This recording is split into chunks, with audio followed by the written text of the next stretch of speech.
Hi friends, இன்றைக்கி காய்கறிலாம் வாங்கிட்டு வந்தாச்சுங்க. காய்கறி வந்து மல்லித்தழை கருவேப்பிலதெல்லாம் ஃப்ரீயாக கொடுத்தாங்க.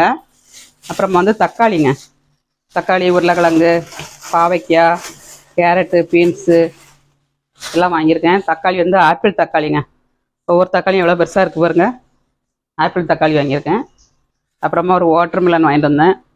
வெயிலுக்கு வந்து சாப்பிட்றது ரொம்ப நல்லதுங்க. அதனால் வெயிலுக்கு வந்து வாங்கி சாப்பிடுங்க. ஒரு தேங்காய், அப்புறமா வந்து பப்பாளி பழம். இது 50 ரூபாங்க ஒரு பழம். என்ன காஸ்ட்லி பாருங்கள். பால், தயிர், கீரைங்க, ஒரு கட்டு கீரை. வெயிலுக்கு வந்து கீரையும் அதிகமாக எடுக்கணும். அதனால் கீரை ஒரு கட்டு வாங்கியிருக்கேன். கீரை 15 ரூபாங்க ஒரு கட்டு. கத்திரிக்காய் நல்லா பிஞ்சு காயாக வாங்கியிருக்கேன் பொரியல் பண்ணதுக்காண்டி. அப்புறமா ஒரு மாங்காங்க. வாரத்தில் ஒரு நாள் போய் காய்கறி வாங்கிட்டு வந்துடுவேன். ஒரு நாள் அதிகமாகவே ஓடும் எனக்கு. எங்கள் வீட்டில் காய்கறிலாம் வாங்கியாச்சு. உங்கள் வீட்டில் காய்கறிலாம் வாங்கியாச்சான்னு கமெண்ட்ஸ் பண்ணுங்கள். மீண்டும் நெக்ஸ்ட் வீட்டில் சந்திப்போம். பாய்.